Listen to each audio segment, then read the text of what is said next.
Hi, everyone. This has been an amazing Google Cloud Next 2026. We are closing out 2 days of Analyst Summit, and we've been inundated with all of this new development, a lot of energy in Las Vegas at this event. But the drawback is that there's so much to unpack. So what I did was I invited two of my closest friends who are super forward thinking, very well known, and they love to be on the cutting edge of enterprise technology. With that, I would love to welcome Dave Vellante. He is the co-founder of SiliconANGLE, The Cube, and an OG in recording videos for 15 years now. This is our 16th year. 16th year. Yeah. Oh, wow, it's Yeah. close. And Sam Charrington, who also is a host of TIWML AI podcast. TWIML, the TWIML AI podcast. TWIML AI podcast. In fact, he was the first person I know who did a podcast with two AI avatars or chatbots talking to each other. And this is right after ChatGPT Right after came the out. launch. That was amazing. That Yeah. was You remember so, that? yes, I do. Yes. In fact, you turned me on to it. Yes. I was like, oh my Nice. God, the world is changing. That was, I said, we're in trouble. Yes. And look at where we are now. Yeah, look where we are. In fact, it's all about agents now. This has been the operative word. Dave, let me start with you. How many Google Cloud Next events have you attended? So I had to look it up because it started in 2017. Oh, wow. And then there have been 10 Google Cloud Nexts, counting COVID. And I've been to 5. I see. And my first one was in 2018, where we had Diane Bryant on the Cube, and she was amazing, and we were celebrating women. It was great fun. Yeah. That was such a throwback. Diane Brown. Oh yeah. So Scott, Diane I Green. said- yeah. Yes. Yes. We'll get Wrong. there. Yes, we'll get Yeah. Diane Bryant. She In was, fact, right after we finish recording this, you're doing your recording for the breaking Cube- analysis with breaking George. analysis. So Yes. So we're gonna really got geek. two I in got one. you two super technical guys here, and then I got to go try to go toe to toe with George. It's yeah, gonna be hard. very nice. How many Google Cloud Next have Nice. you? My first was 2017, and I've done 6 or 7. I'm not sure. One of them this was the COVID one. I think it was online. Yeah, 2020 was in August of 2020. it Yes. was on. There was one in Google New Cloud York. Next on Demand or something like that. I see. So either 6 Google or had 7. just bought one of the peers in Manhattan and set up their office. So one of the Google Cloud Next, it was a small version, was in that pier.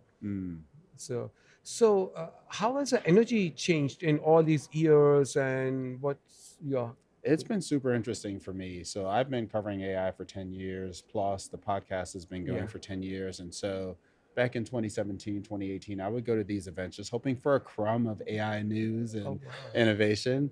And, we know where we are now. It's an AI conference for all intents and purposes. So it's gone from being an infrastructure conference absolutely, to an AI conference. absolutely. Dave, what about you? Well, yeah, in 2017, it was like, hey, we have a cloud too, and we have all this stuff serving search, and we can point it to the enterprise, and Oh. very infrastructure related, right? And now Yes. it's just it's all about the full stack and all about serving AI, and Yeah.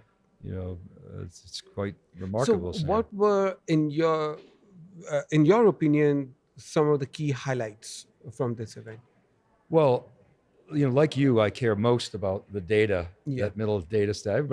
Oftentimes people forget about it. And so I thought the knowledge catalog, because we've been talking about what we call system of intelligence. It's kind of interesting that Google sort of positions system of intelligence as the legacy of the modern data stack. We kind of use the term as sort of the new cognitive layer that's emerging, and does Yeah. all the data harmonization and the not only the metadata and the operational data, but also the business logic and the application logic. And so anyway, there's some terminology, but the knowledge catalog I thought was one of the more interesting, even though it's a V1. I think it points in a direction that Google is headed, where it I think has the potential to be the digital representation of an enterprise, in real time. And like we use the term digital twin sometimes, but imagine a digital Yeah. twin of an enterprise: people, places, things, and Yeah. activities. So I feel knowledge catalog is the new incarnation it used to be called Dataplex. Dataplex, So I yeah. would say Dataplex would have been V1. So this is taking it to the next level. V0 maybe. Yes. Dataplex. Okay, there you go. Give me that. And Sam, what about you? So my core coverage area is around AI platforms Yeah. and enterprise enablement. And so I've been following very closely and writing about what is now Gemini Enterprise Agent Platform. Yeah. Back in just a couple of years ago, this Right. was Vertex AI Agent Builder. Correct. And I really have appreciated the way they have evolved this platform over the past couple of years. And it's been no easy task, right? Because the definition of agents has evolved right alongside Yes. them. And so there's been, you talked about V0, that, Yeah. Agent Builder was V0. Right. And, they fixed some things last year. And this year it feels like things are really coming together. So I'm excited about that. So you like the full stack story, the comprehensive story? I like the full stack story. In fact, I poked into the product okay. during one of our sessions, and Yeah. which in and of itself is amazing. In the past, it's Right. been, we're announcing this, but wait, and someday you may get access to it. But Right. it's all, for the most part, there and available. But you can see a workplace agent and click into that workplace agent and see like all of the things they've talked about in terms of observability and identity, and it's all right there. I see. Very cool. What about you, Dave? So, they're using this term system of action, which Yes. surprised me. Proactive. Because I would have thought they would use the term system of agency. And I'd love to know, maybe what you guys think about it, because, we always talk about the deterministic and the probabilistic coming together, and that's what's going to be necessary to sort of Yeah. affect agentic. So I would have thought they called it a system. My point is that deterministic systems can take action. Yes. Correct. But this new blending of non-deterministic and deterministic in its agency, I feel like, it's sort of a nuance and a nitpick, but I was surprised by that choice of terms. But technically, I feel like it's very strong, and I love the not tranium. Oh boy, there's a slip of the tongue. Yeah. The TPUs. the The TPU, TPUs. which, by the way, I think sets Google apart from Amazon. I think Amazon has basically killed inferentia. They probably Right. wouldn't like me saying that, but and whereas we see Google taking two paths, training and inference, supporting some of the agentic work that you were just talking about. Yeah. Yeah. Was I that a surprise to you? I think when I hear system of action, like I think Thomas Kurian has done a really good job of charting the evolution of AI technology. Like first we were asking it questions, and then we use it to create things, and now we're using it to do things on our behalf, to take actions. And I think that's why they kind of leaned in on action in system of action. And I think it's important because when you look at the customer examples that they're highlighting broadly, it's all about, folks that are, doing more, doing things faster. And that kind of action piece is, I think, a big part of the story that they want to tell. And the other really strong part of the story is that they're securing and governing, these agents, which if you don't trust them, you're not going to use them. And so that was one of the bigger, maybe not surprises, but more impressive parts of this is how they've really quickly, leaned into security. And of course, governance and security are two sides of the same coin. I don't mean to say they're one and the same, but the acquisition of Mandiant and then Wiz and their own security that's quite an impressive story. So, one thing I really like is how Google has not only integrated various moving pieces of the stack, but they made it transparent. Now in Alloy DB, you can go and execute a SQL query that has two parts: deterministic, like with a where clause and all, and probabilistic, which is on, let's say, doing sentiment analysis on the data that's come up. Now, behind the scenes, it is executing that SQL query partly on CPUs and partly on TPUs. And so this year, TPU 8th generation came out, and like you said, there's now a training TPU and an inference TPU for the first time. For the first time. Yeah. Last week there was a podcast where Jensen Huang got mad because it turns out Anthropic Claude is trained on trainiums and TPUs. Yeah. Mhm. And so TPU seems like now is going to be sold as an independent. Do you think so? I think that is, to me, that's a little bit overblown. I think it's important that Google has control of its own stack. Yeah. I don't see it. I mean, it's going to have, I don't know, whatever, 5, 6, 7, 8% Yeah. of the market. NVIDIA is going to have the volume. And I think that Anthropic will train on NVIDIA, as will everybody. Although it's impressive that Google's training Gemini, on its own silicon. Yeah. And I think it's Yeah. important to have the control over that stack. At the same time, Sundar always talks about it, as did TK. They've got a very strong relationship with NVIDIA. They Yes, have to, they do. Correct. because the NVIDIA CUDA ecosystem is going to be Yep. so dominant. Yep. And the other strong message here is choice. I mean, Yeah. they're a cloud. They have to, Yeah. to attract developers, they have to give optionality. Right. So I think there's a very strong message came through in that, That is regard. I great. totally agree, and I think it also speaks to something that they have continued to talk about and amplify over the years, which is this idea of them being, a full stack provider. In fact, they say the only full stack provider from an AI perspective.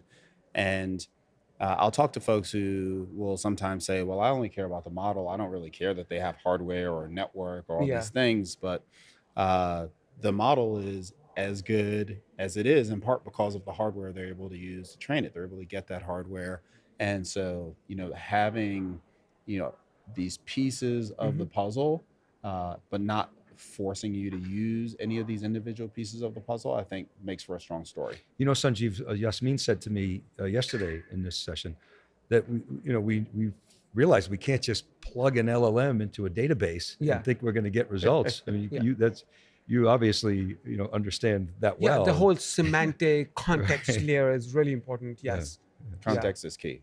Context is key. This year, it's all about agents and context. Mhm. And we were discussing this afternoon how this whole SaaS apocalypse is being talked about, but there's a lot of business logic that sits in these ERP systems, and as yet, the agentic architecture has not really defined where does that business logic go.